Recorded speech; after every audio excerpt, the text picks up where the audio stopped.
Hola, ¿qué tal? ¿Cómo estáis? Tal y como quedamos en el último correo electrónico, aquí os envío la grabación o el vídeo en el que explico los contenidos y los archivos que he dejado en la carpeta de Drive, donde mientras la plataforma no esté operativa, vamos a dejar todos los materiales y vamos a funcionar. Bien, entráis en la carpeta online y veréis que tenéis la sesión del miércoles de la semana pasada y otra carpeta nueva donde dice sesión 2, 26 de septiembre, con los materiales que ayer subí. El primer material que tenéis es la introducción de la programación didáctica. Es un documento en el que os indico instrucciones generales, consejos y recomendaciones para escribir esta primera parte de la programación didáctica.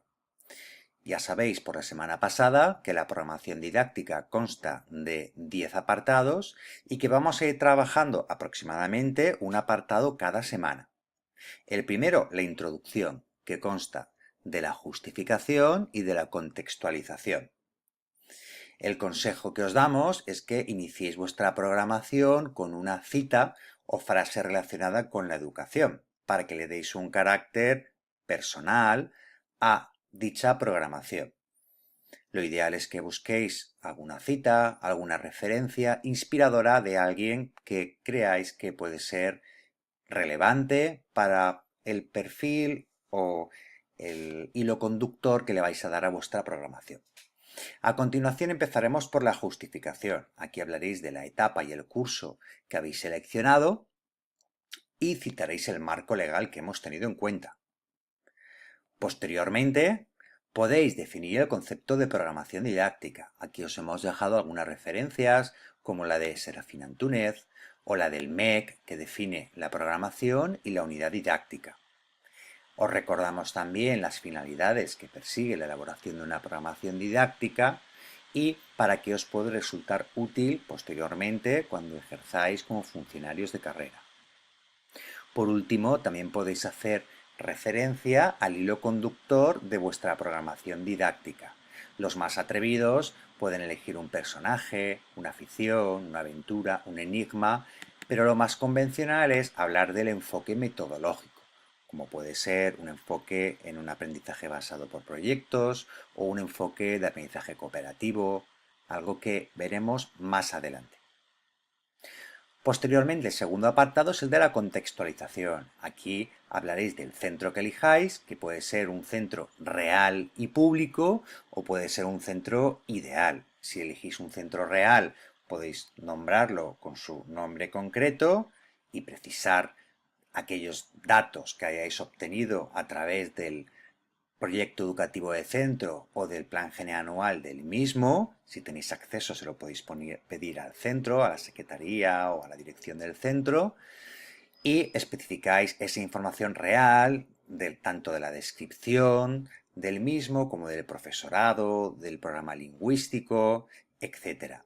Si no es un centro real, sino que es un centro ideal, porque no tenéis datos reales de ningún centro concreto, podéis hablar en líneas generales de un centro con unas características aproximadas. Podéis hacerlo sin problemas. Y, asimismo, abordaréis la contextualización del grupo aula para el cual habéis hecho esa programación, es decir, número de alumnos, distribución por sexos y si hay alumnos con necesidades específicas de apoyo educativo. Lo más habitual es hablar de alumnos con trastornos de déficit de atención por hiperactividad, Asperger, dislexia. Esto lo vamos a encontrar en la mayoría de las programaciones. Por eso, desde la pizarra os aconsejamos que tengáis en cuenta el incluir otras casuísticas menos habituales y que pueden daros un plus en vuestra programación, como son estudiantes en fase de duelo, víctimas de violencia de género, transexuales, alumnos con mutismo selectivo, etc. Finalmente, también, si queréis, podéis hacer alusión a las características psicoevolutivas de los alumnos y, según el curso que hayáis elegido, hacer una referencia mínima y breve a aquellas características que pueden presentar por el grupo de edad en el que se encuentran. Todos estos apartados, si los desarrolláis, os ocuparán muchas páginas. Por este motivo, mi consejo es que escribáis un poco de cada uno de ellos y que le deis el estilo que queráis a vuestra programación. Me explico. Aquí en el documento número 6 tenéis un ejemplo de introducción con algunas de las cosas que figuran en el documento número 1 que he leído como guión de esa introducción. Tenéis unas citas, tenéis una justificación de la programación, citando la ley, y tenéis una contextualización para un centro ideal sin especificar y para un centro real, especificando con datos extraídos de un centro al azar. Esta última parte final está sin especificar para que lo hagáis vosotros. A lo que me refería con que debéis seleccionar la información es que no debéis perder de vista el hecho de que la programación didáctica ocupa un máximo de 60 páginas y hay 10 apartados. La introducción tiene este carácter inicial y por tanto no deberíamos irnos a más de 3 o 4 páginas en esta introducción. Más sería excesivo. Fijaros que en el ejemplo que yo os he dado, incluso sin acabar, tenemos 5 páginas, pero porque he preferido que haya exceso que no falta de información. También mi consejo, y el consejo desde la dirección pedagógica de la pizarra, es que como vamos a ir dando un punto de la programación didáctica cada semana, que semanalmente lo redactéis. Pensad que antes de Navidades me lo enviaréis para que yo os lo revise. Y posiblemente cuando lleguéis a esa última semana o esas 2 últimas semanas antes de realizar el envío, os encontréis con que la programación exceda esas 60 páginas. Como ya la tendréis redactada, podréis efectuar ese trabajo de decantación, de depuración, de purga, si queréis, meteremos tijera y os quedaréis con lo verdaderamente esencial, importante de la programación.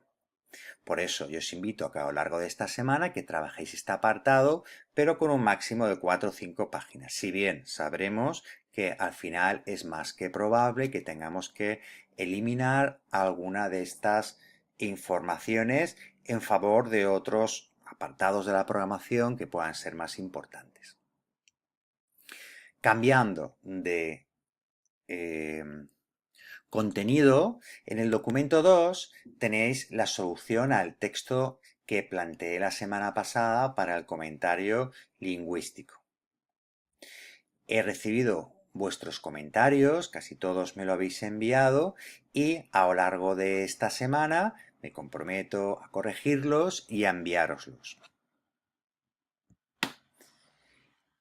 Aquí tenéis otra propuesta de comentario lingüístico que es un texto, en este caso ya no de ámbito periodístico, sino de ámbito literario y que además fue el texto que en las últimas oposiciones, en la convocatoria de 2016, tuvieron que hacer todos los aspirantes.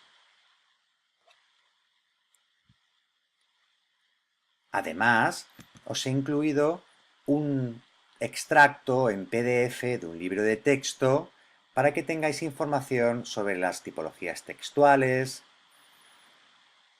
tipos de secuencia y superestructuras o estructuras prototípicas de los diferentes tipos de texto.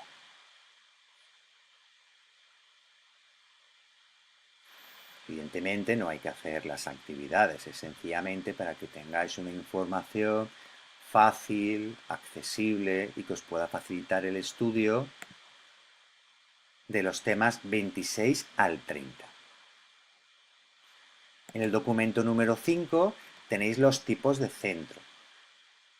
Este documento lo ha elaborado la Dirección Pedagógica de la Pizarra para que cuando hagáis la contextualización de vuestra programación didáctica, del apartado 1 que hemos visto, podáis elegir si queréis hacerla en un instituto de secundaria o en una sección de un instituto o en otros posibles centros. Estos dos son los más habituales. Aquí también podréis hacerlo, puesto que llega hasta segundo de la ESO, y el resto de centros, bueno, CAES también podría ser, pero no es lo habitual. El resto de centros es para que conozcáis cómo funciona el sistema público de enseñanza, con centros de formación profesional, de educación especial, enseñanzas especializadas, etc. El documento 6 ya hemos visto que es el ejemplo de introducción y os hemos incluido 3 temas, 23, 24 y 25, a la espera de que podamos utilizar la plataforma. Fijaros que os he incluido, por un lado, los 3 temas del temario de la pizarra, 23, 24 y 25. Son los 3 temas que hacen referencia a las propiedades textuales y que nos van a servir como apoyo para la técnica del comentario lingüístico. Fijaros que todos los temas tienen un índice y una bibliografía. Ahora llegará la bibliografía. Aquí la tenemos, la bibliografía. Este apartado de legislación o relación de los contenidos con la normativa de Andalucía no lo tenemos que hacer, pero sí que es prescriptivo en nuestra comunidad el incluir el índice y la bibliografía.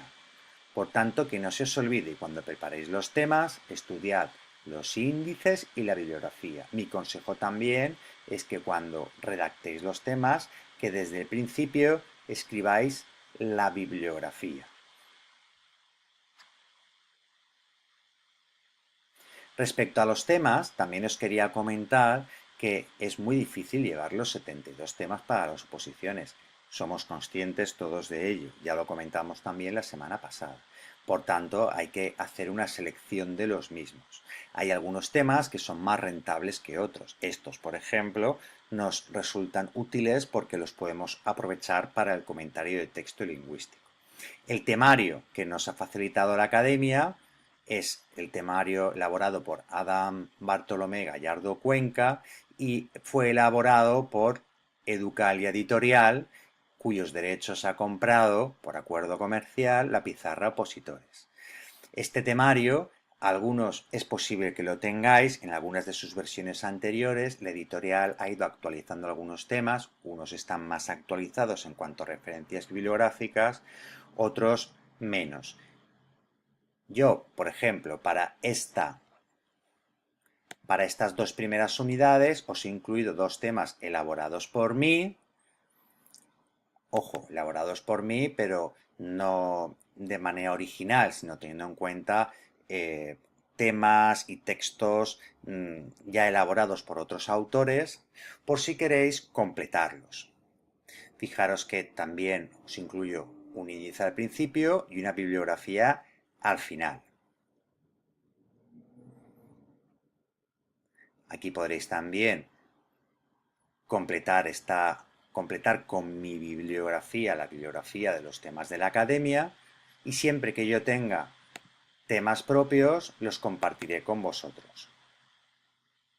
Aquí, por ejemplo, en el tema 24, considero importante hablar de los límites entre la coherencia y la cohesión y explicar un conflicto que surge en el título o epígrafe principal del tema, ya que aunque se nos pide que expliquemos o hablemos de la coherencia, los contenidos remiten a lo que en la Comunidad Valenciana y la gramática del texto tradicionalmente figura dentro de la cohesión gramatical.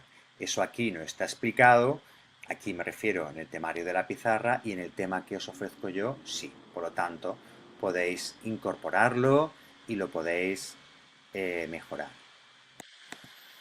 El tema 25, de los que yo os he enviado, nos lo aconsejo para estudiar, ya que hay una parte del mismo, las estructuras, que yo no he desarrollado. En cambio, sí que podéis aprovechar los tipos de cohesión, ya que se ajustan más a lo que se suele hacer aquí en la Comunidad Valenciana. Este apartado 3 os puede servir para preparar o mejorar vuestra técnica del comentario de texto lingüístico, ya que como podéis ver se ajusta bastante a todos los apartados y contenidos que estamos aplicando en nuestro guión de comentario lingüístico.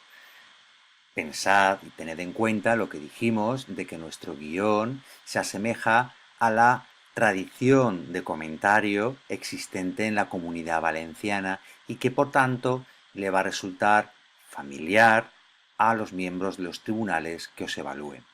No obstante, como digo, este tema 25 que os entrego yo no deberíais considerarlo para prepararlo tal y como está, ya que le faltan estos contenidos de estructura. Sí que podríais completar el de la pizarra, si queréis, o hacer una mezcla entre los dos temas.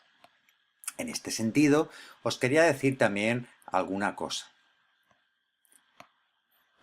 Mirad, vuelvo hacia atrás y vamos a ver el documento que tenemos del temario propio, el de la pizarra. Mira, os quiero comentar que es muy difícil encontrar un temario como a todos nos gustaría hoy en día, es decir, temas recién hechos, con bibliografía actualizada al 2018, exclusivos, que nadie más los tenga, pero eso no es posible. En la academia se han comprado unos temas que están muy bien elaborados, se ha pagado por sus derechos de autor, por tanto, es legal todo lo que se ha hecho y mejorar estos temas ya va a depender del trabajo que vosotros y yo con vosotros podamos hacer. Me explico. Todo el mundo parte generalmente de una elaboración previa, de algún temario o de más de un temario. Es posible que vosotros y vosotras tengáis algún temario de alguna editorial, pero si queréis sacar una buena nota en la defensa del tema, debéis conseguir personalizar dichos temas. Y para eso, valga la redundancia, tenéis que hacer un trabajo personal. Yo os puedo guiar en ese trabajo personal. ¿Cómo podéis mejorar dichos temas para obtener una calificación excelente? Bien, en primer lugar, que no se os olvide nunca el empezar a escribir el número y el título del tema cuando vayáis a las oposiciones. Si ya os habéis presentado, que algunos lo habéis hecho, lo sabéis. Si no, yo os lo digo. Cuando os sentéis en el aula donde hagáis las oposiciones, sacarán las 5 bolitas en algún sitio y llegará un miembro del tribunal y escribirá en la pizarra los 5 números con los 5 títulos de los temas entre los que vais a elegir el vuestro. Cuando hayan acabado de escribir esos 5 títulos de los temas, empezarán a contar las 2 horas de las que disponéis. Y en vuestras hojas deberéis escribir, en primer lugar, y esto es obligatorio, que no se os olvide, el número del tema y el título del mismo. Y a continuación, el índice. El índice es obligatorio en los criterios de corrección de los tribunales. La bibliografía también es obligatoria, pero como os acabo de decir hace unos instantes, mi consejo es que la escribáis nada más empezar, para que no se os olvide y como es algo muy mecánico, ya la tengáis escrita. No numeréis la hoja de la bibliografía y cuando acabéis de redactar el tema, sencillamente le ponéis el número a la página que le corresponda. Sí que os aconsejo que a medida que vayáis escribiendo páginas, que las numeréis todas y por las dos caras, ya que es muy fácil equivocarse a la hora de ordenarlas y luego el día de la lectura puede causaros algún contratiempo. Pero sigo dándoos consejos para personalizar vuestros temas. Mira, en los temas que tenéis aquí en la pizarra hay siempre un apartado 0 de introducción y uno con el número que le corresponda de conclusión. Introducción y conclusión son aconsejables, pero no tienen por qué tener un número, es decir, podéis hacer la introducción a continuación del título del tema y podéis hacer la conclusión al final del mismo previo la bibliografía, sin necesidad de que le deis un número y que digáis que esa es la conclusión. Esto ya es una elección vuestra. Lo que sí que debéis saber es que el tema se lee, no se explica. Es decir, no podéis empezar diciendo, voy a leer el tema 23 que tiene por título tal, empezaré por una introducción, a continuación, no, no podéis explicar, tenéis que sentaros y leer. Tema 23. El texto como unidad comunicativa, su adecuación al contexto, el discurso. 0. Introducción. 1. Texto, discurso, etcétera, ¿vale? Sí que, si queréis, aquí no está, podéis escribir índice, ¿vale? Y eso sería algo aclaratorio. Otro consejo que os doy, muy práctico también, es que no bajéis a un nivel de concreción como este que tenéis aquí, que es un tercer nivel de concreción y de profundización de un índice, porque si no se hace muy pesado leer el índice y además esto puede conllevar errores en la posterior redacción de vuestro tema.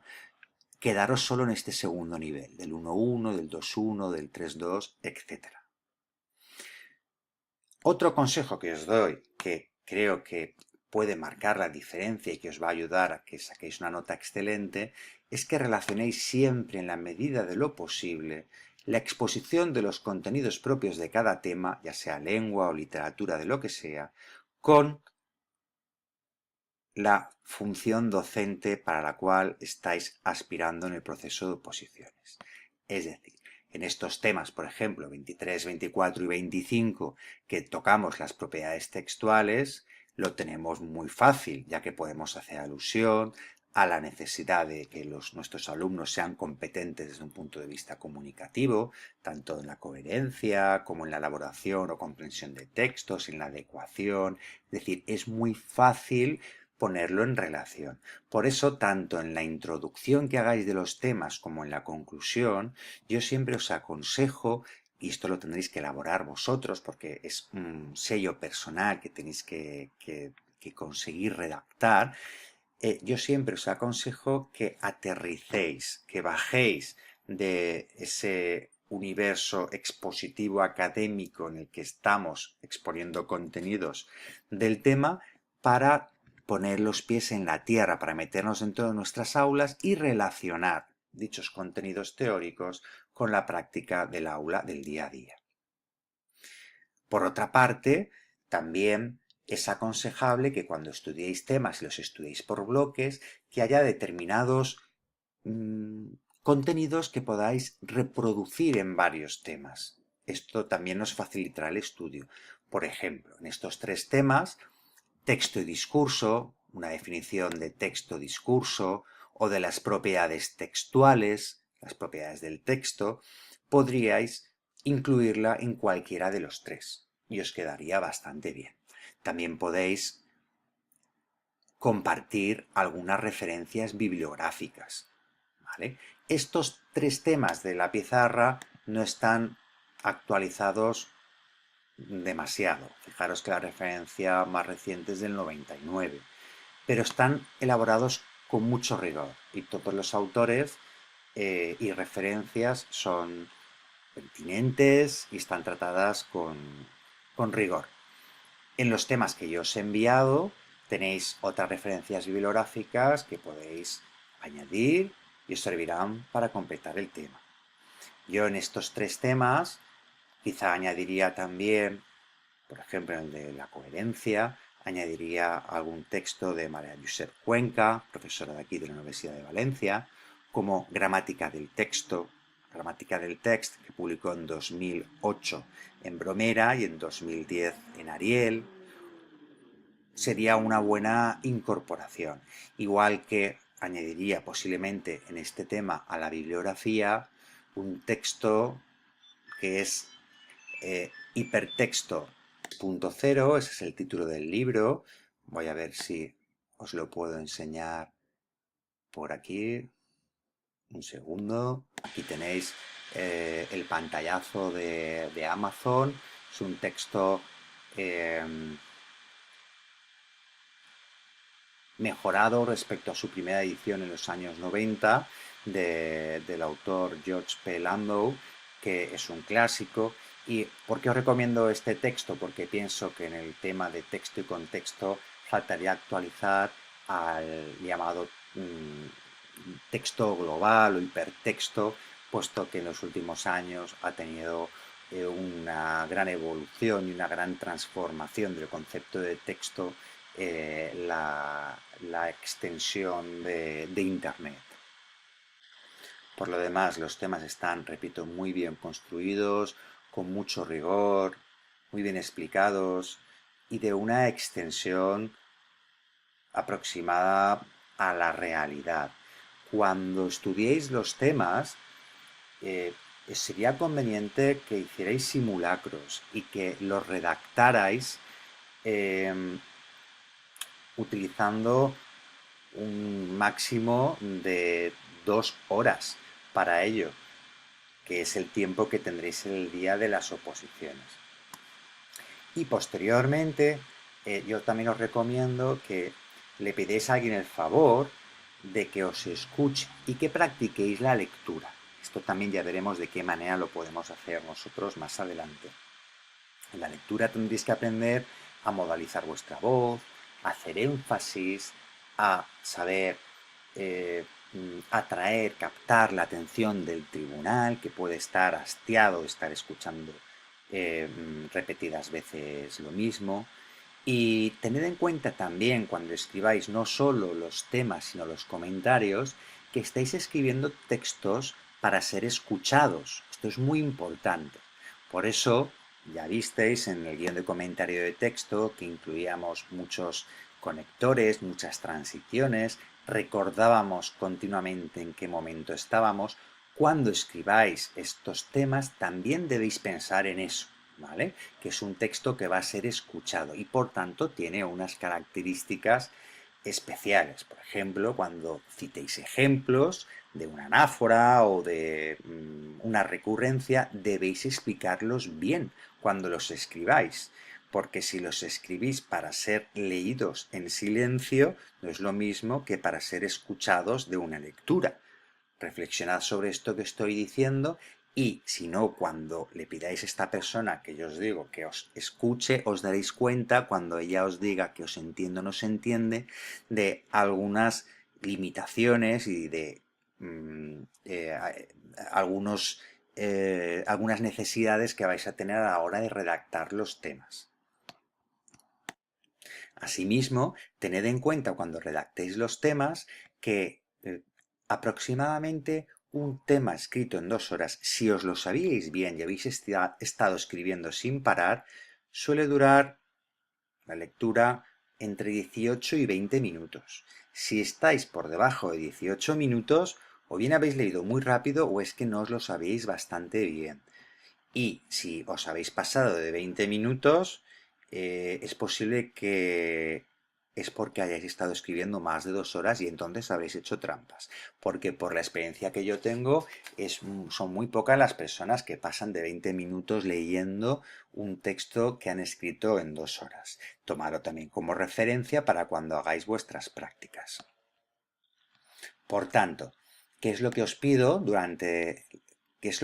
que hagáis durante esta semana?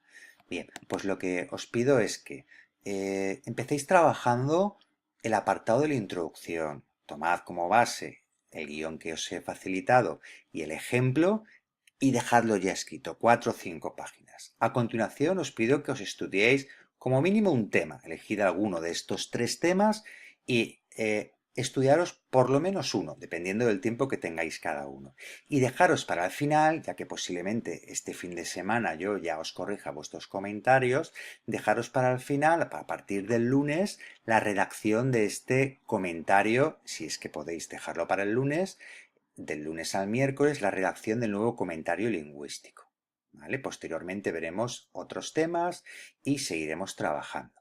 Cualquier cosa que queráis, por favor, dirigiros por correo electrónico, contad conmigo para lo que haga falta y yo os iré contestando dentro de mis límites humanos a medida que reciba vuestros correos. Muchas gracias por escucharme y un saludo.